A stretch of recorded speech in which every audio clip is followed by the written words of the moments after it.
Hola amigos, ¿cómo están? Me da mucho gusto saludarlos. Bueno, yo tengo unas vistas hermosas en este día, a ver si al final se los enseño, pero también estoy viendo algo tremendo que es, pues este documento es muy largo, este documento que habíamos prometido hablar de él, que es el documento de la sentencia de la Corte Interamericana de Derechos Humanos en el caso de Brisa Angulo.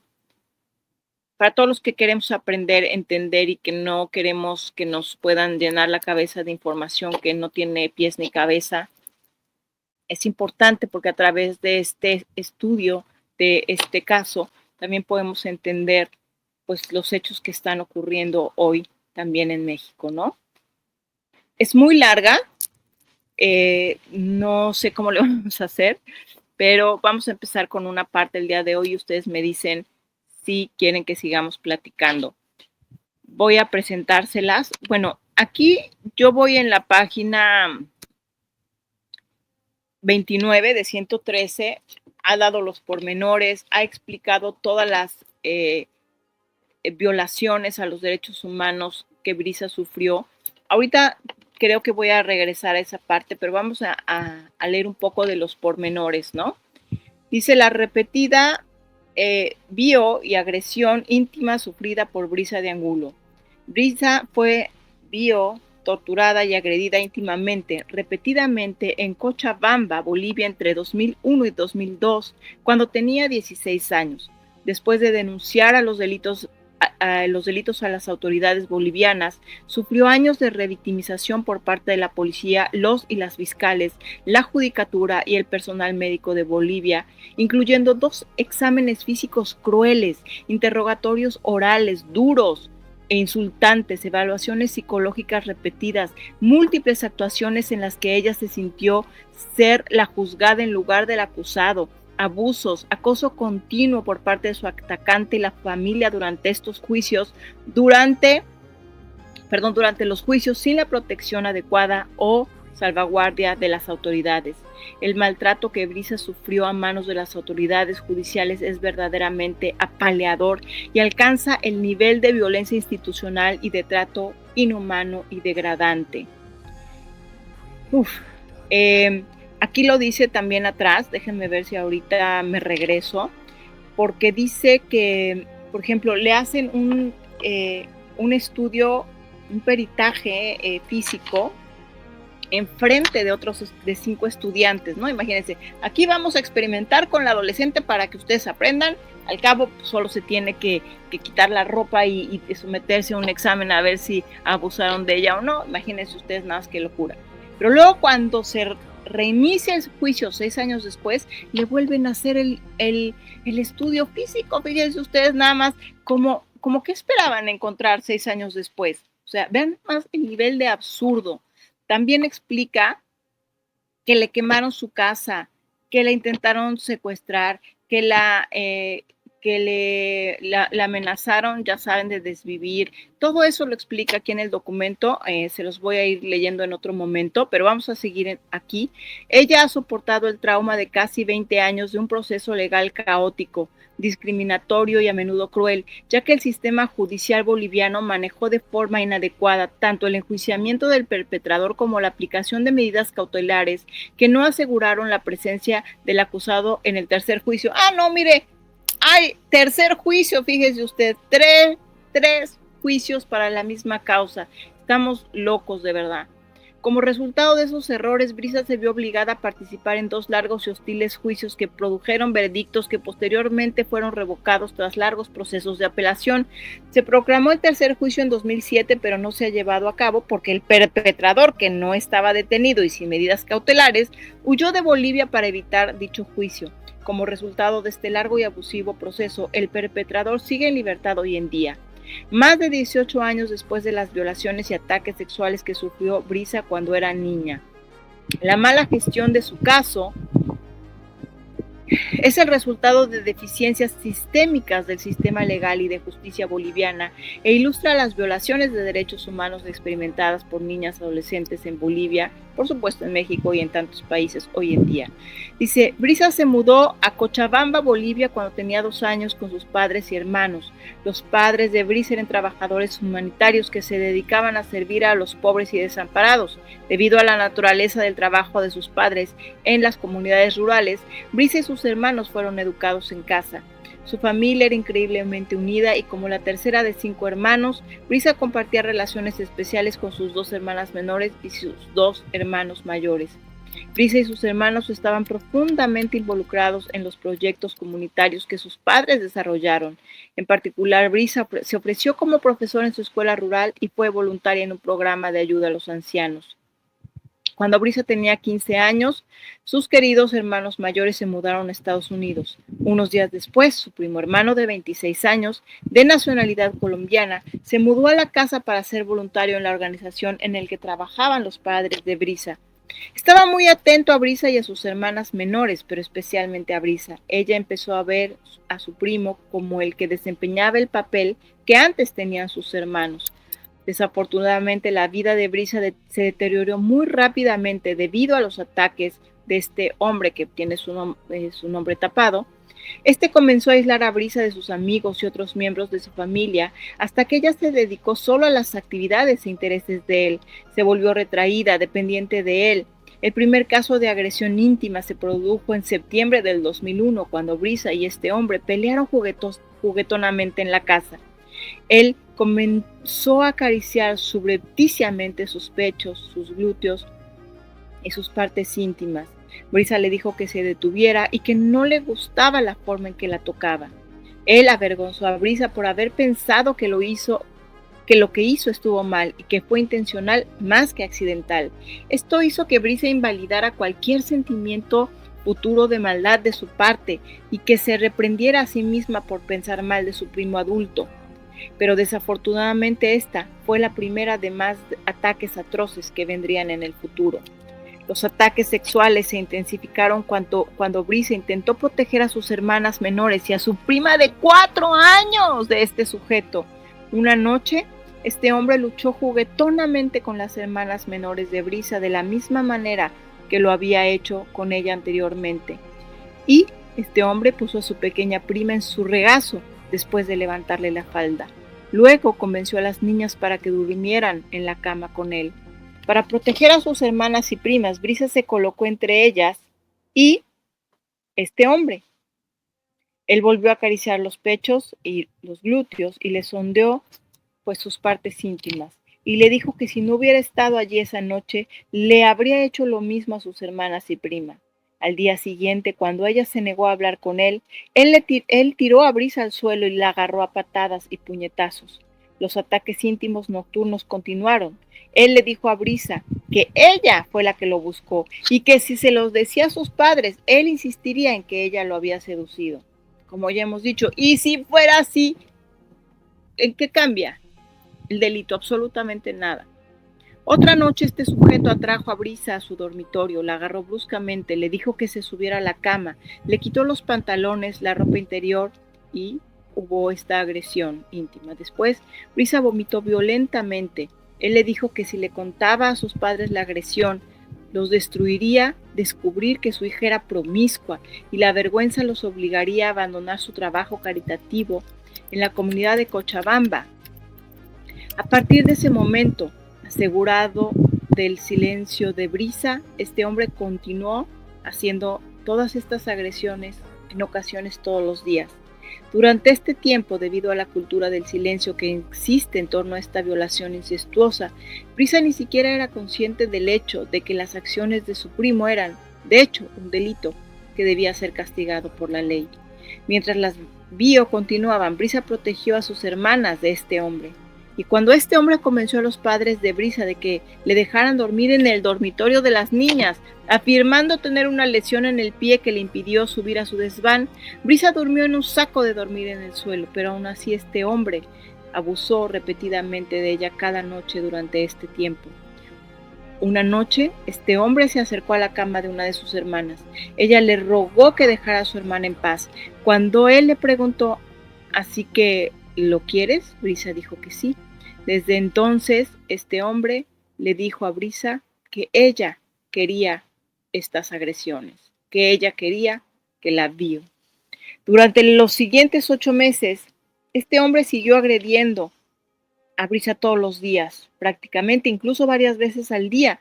La golpeó, le daba patadas, puñetazos, la cubrió con moretones, con mangas largas. Ella cubrió con los moretones con mangas largas para mantener los ataques en secreto. Este deleznable también se dedicó a hacerle otras torturas psicológicas, disfrutando el herir a los seres queridos de Brisa. Ella se volvió activamente hostil con sus padres, hermanas, su perro, para protegerlos de la ira de este hombre. Qué barbaridad. Durante este tiempo, Brisa también dejó de comer, pasaba las horas llorando y vomitando, aislándose cada vez más. Los padres de Brisa se preocuparon cada vez más por el dramático deterioro de la salud física y emocional de Brisa. Angustiados por su estado e incapaces de obtener información alguna de ella, llevaron a la familia a los Estados Unidos para la graduación de su hermano mayor en 2002, con la esperanza de que pudieran descubrir la causa de la angustia. En Estados Unidos, los hermanos de Brisa se sorprendieron por el cambio en su hermana, que estaba retraída, reprimida. Brisa, que antes era energética y vivaz, apenas hablaba con su familia y a menudo solo lloraba. Durante esta estancia, su familia descubrió los ataques íntimos de los que había sido víctima, y después de darse cuenta de que su familia sabía de estos ataques, Brisa intentó suicidarse tratando de tragarse un frasco de pastillas. Durante los días siguientes, sus padres la llevaron a un médico para un examen físico y a uno psicológico. Basándose en un examen ginecológico, el médico concluyó que Brisa había sufrido ataques íntimos. La psicóloga, que tenía más de 20 años de experiencia trabajando con sobrevivientes de agresiones íntimas, observó que este hombre había abusado de su posición de confianza para agredir a Brisa y la había manipulado para hacerle sentir que era culpa de ella. La psicóloga llegó a la conclusión de que la salud mental de Brisa estaba en peligro severo y que estaría en mayor riesgo si se le trataba con hostilidad y sospecha, en lugar de como la víctima que era una vez que denunciara el delito. Poco después de visitar al médico y al psicólogo en los Estados Unidos, Brisa y sus padres regresaron a Bolivia, donde denunciaron el delito ante las autoridades bolivianas.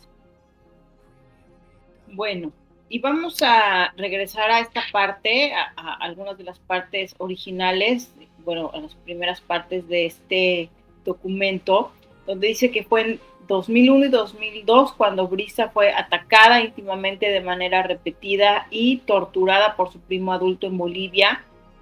Brisa tenía 16, él tenía 26, y dice que Brisa y sus padres optaron por reportar los delitos a las autoridades, a pesar de que Bolivia tenía un historial sombrío de investigación y enjuiciamiento efectivo de los crímenes de violencia íntima y de falta de protección a las víctimas respecto a la violencia institucional en todas las etapas del procedimiento penal, ¿no? Dice que Brisa fue subsecuentemente maltratada, revictimizada y retraumatizada por el sistema de justicia de Bolivia en todas las etapas de su proceso judicial. Imagínense, dice, han pasado 20 años y el Estado boliviano aún no ha concluido la causa penal. El hombre que abusó de Brisa huyó de Bolivia en 2008 y sigue prófugo ante la ley hasta el presente, pese a que se conocía que el proceso no había terminado. Y bueno, muchas cosas de las que habla aquí. Dice, el Estado falló en proteger sus derechos humanos, pero además la revictimizó activamente, sometiéndola a repetidos actos de violencia institucional, ¿no? Como por ejemplo, dice, en las últimas 2 décadas, Brisa ha tenido que someterse a 2 exámenes forenses traumáticos en Bolivia. Durante el primer examen, el médico, acompañado por 5 estudiantes de medicina, de forma burlesca ignoró sus peticiones de privacidad. ¡Qué desvergüenza! Y el segundo examen, realizado 6 años después como parte del segundo juicio, fue totalmente innecesario. Lo que les decía, 6 años después, ¿qué carambas pensaban o estaban tratando de hacer con ese tonto nuevo examen? Se vio obligada a someterse a entrevistas con fiscales que dudaban de ella y la amenazaban con arrestarla. Soportó 2 juicios dirigidos por jueces que permitieron ataques de parte de su agresor. Dice, los padres de Brisa han pasado innumerables horas recopilando información y colaborando en la preparación de escritos legales en apoyo a su caso, promoviendo la continuidad del proceso, erogando gastos para las diligencias de la orden de aprehensión de su agresor ante un inadecuado cumplimiento del Estado, como siempre, ¿no? La familia de Brisa, escuchen esto, por favor. Escuchen esto, por favor. Ha sido amenazada continuamente por su agresor a lo largo de los años, sin protección del Estado. Su familia ha sufrido un intento de privar la libertad de Brisa, amenazas de desvivirla, daños materiales a su casa, lanzando piedras y provocando 2 incendios. Y por supuesto el Estado ha incumplido sus obligaciones derivadas de la Convención Americana de garantizar y respetar los derechos de Brisa, los cuales deben estar libres de toda discriminación, de proteger su derecho a un juicio justo, a la protección judicial, a ser tratada con integridad y a no ser sometida a tratos inhumanos, a ser tratada con honor y dignidad, al derecho de la igualdad de protección, su derecho a una protección especial como adolescente y niña. Además, ha incumplido sus obligaciones en virtud de otros artículos como de la Convención de Belém do Pará, de protegerla contra la violencia y toda forma de discriminación. Y bueno, por supuesto, explica aquí muchas cosas muy importantes, como por ejemplo, que lo que yo les decía, ¿para qué firmas? Y lo que yo explico en el libro Toda la Luz, si ustedes lo tienen, pueden irlo a revisar en toda la parte de la cronología, donde yo explico que en el tiempo de nuestro caso, por ejemplo, nosotros también, nuestro país también estaba ya suscrito a la Convención Americana de Derechos Humanos, que por supuesto la convención es la que, pues, en la que se basa este órgano de la Comisión Interamericana de Derechos Humanos y por supuesto este órgano ya pues de carácter contencioso, con carácter contencioso como es la Corte Interamericana de Derechos Humanos. Entonces, pues, ¿qué? O sea, ¿en base a qué? Tenemos una cantidad inconmensurable de tratados y luego de leyes que solo son papel, ¿no? Aquí, por ejemplo, fíjense, esto es muy importante, les pido que pongamos mucha atención, probablemente muchos de ustedes lo entienden, pero no son procesos tan conocidos, por lo tanto me gustaría que los entendieran y que los pudiéramos entender todos para que realmente podamos comprender lo que está pasando con el caso que se está llevando por parte de las víctimas en México, desde México, buscando que el Estado responda, así como Bolivia tuvo que responder.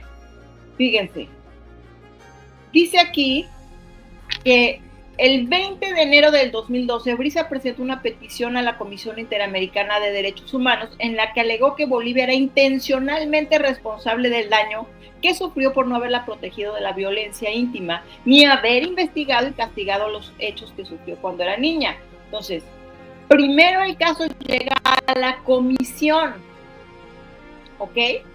Primero llega a la comisión. La comisión revisa el caso y decide si lo acepta o no lo acepta. Fíjense cuántos años se tarda. En el 2017 aprueba un informe de admisibilidad. O sea, del 2012 que entra hasta el 2017 resuelve que aprueba el informe. Apenas resuelve, es como si dijera, oye, voy a denunciar aquí a la fiscalía que me hicieron un fraude y 5 años después me resuelve si sí va a proceder pues a analizar minuciosamente el caso. O sea, esto solamente es que lo está aprobando, pero no significa ninguna otra cosa. Tardó 5 años, porque luego imagínense que es hasta el 2019 que la comisión concluye que Bolivia es responsable de la violación de su deber de garantizar sin discriminación de género y edad. O sea, si Brisa hubiera tenido 49, igual era totalmente pues admisible para llevar a la Comisión Interamericana. Claro, hay tratados internacionales que le dan una mayor protección, o no una mayor protección, sino una protección extra por su edad.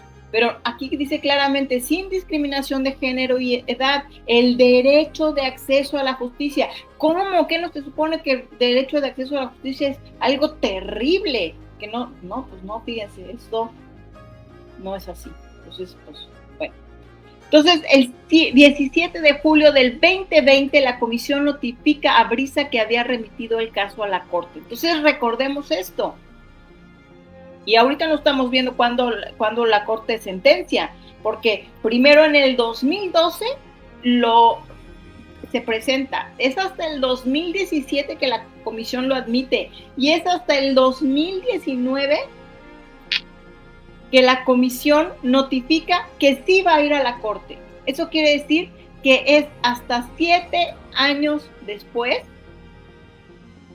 ¿sí, verdad? Sí, 7 años después, no, 8 años después, hasta el 2020, del 2012 al 2020, 8 años después, apenas es notificada de que sí va a ir a la Corte, y solo en la Corte se puede llevar a cabo el juicio, digamos, contra el Estado boliviano.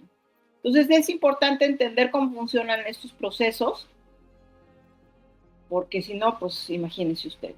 Bueno, aquí explica todos los artículos de los cuales se desprenden los derechos que fueron violados en este caso, ¿no? Y está hablando específicamente de la Convención Americana, pero por supuesto, si te vas a cada uno de los tratados internacionales que se violaron los derechos, pues estamos fritos, ¿no? Bueno, por ejemplo, artículo 24, esta convención obliga a los estados a garantizar el derecho a la protección judicial, y como vimos, hicieron absolutamente cualquier cosa menos proteger a Brisa, ¿no? Y bueno, ustedes ya saben, así funciona en todos los demás casos. También habla del Belém do Pará, que es la convención para eliminar todas las formas de violencia en contra de la mujer, de las niñas y las mujeres, y así, ¿no? Pero habla de muchísimos tratados, ¿no? Muy, muy importante. Aquí, por ejemplo, la Convención Americana de Derechos Humanos, la de Belém do Pará, que les decía que es la que, pues, está enfocada a eliminar todas las formas de violencia contra la mujer. Está la Convención sobre los Derechos del Niño. Está la CEDAW, que es el convenio sobre la eliminación de todas las formas de discriminación contra la mujer. Esta es una convención, por supuesto. Bueno, son muchos, y obviamente podemos hablar el Pacto Internacional de Derechos Civiles y Políticos, muchísimos. Por supuesto, habla aquí del tratado contra todos los tratos crueles e inhumanos, contra la tortura, bueno, etcétera, ¿no? Pero fíjense esta otra parte muy importante.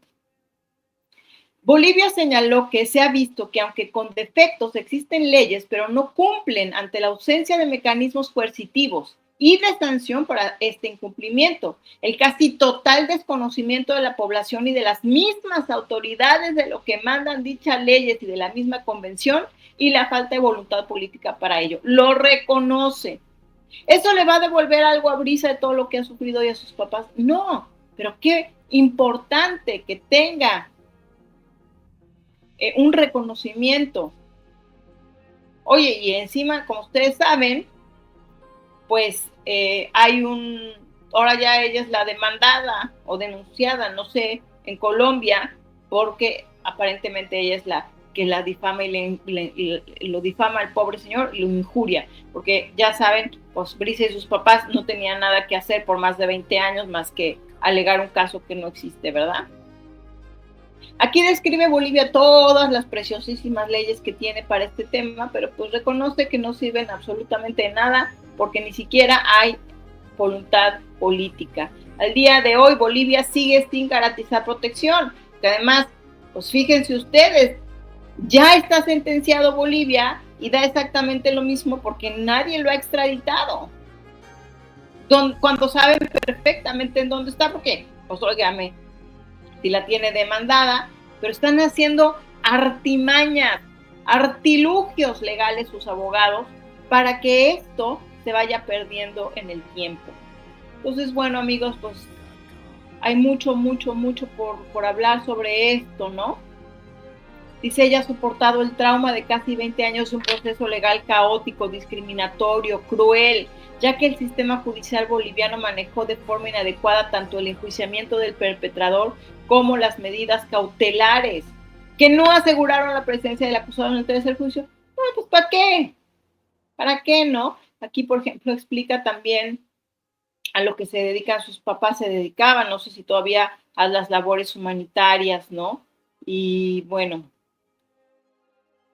aquí nuevamente explica toda la parte que les leía al principio y acá empieza a hablar de la revictimización.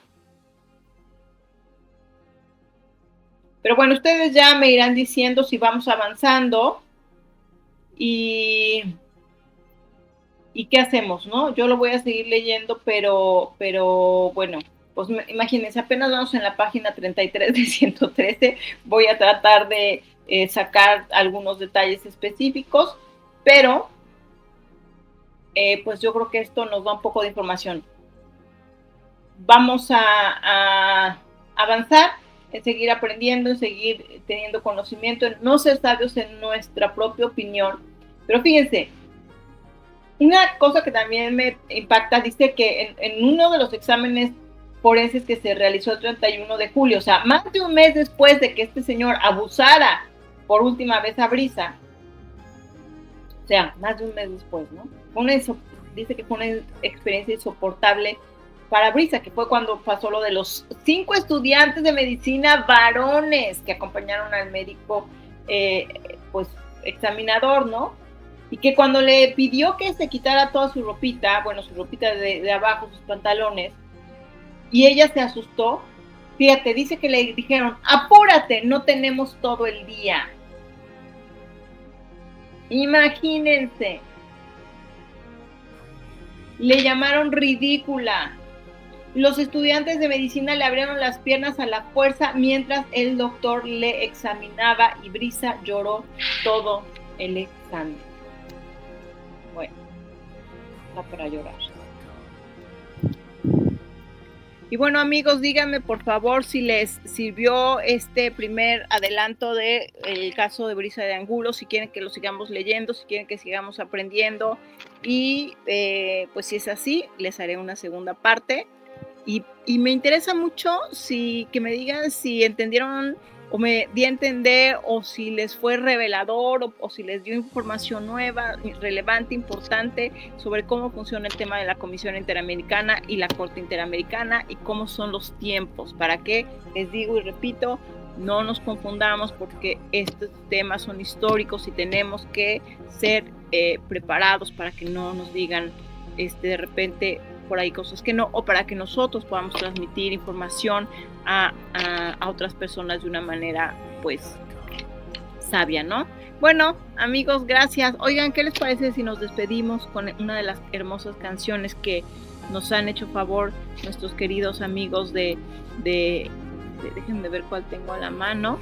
Nos despedimos con esta canción que es para nosotras, pero también se la dedicamos en este día a todas las sobrevivientes que han peleado tanto como ha peleado Brisa, para que entendamos por qué es importante y por qué a veces las víctimas aguantamos tanto, porque detrás de eso se crea el destino para las siguientes generaciones.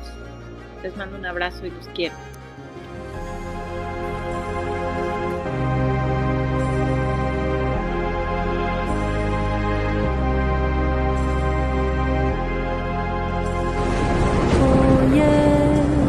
Retumba fuerte en verdad y justicia.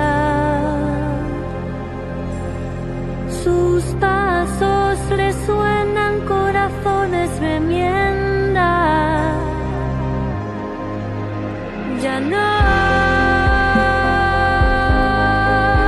están solas, unidas renazcerán.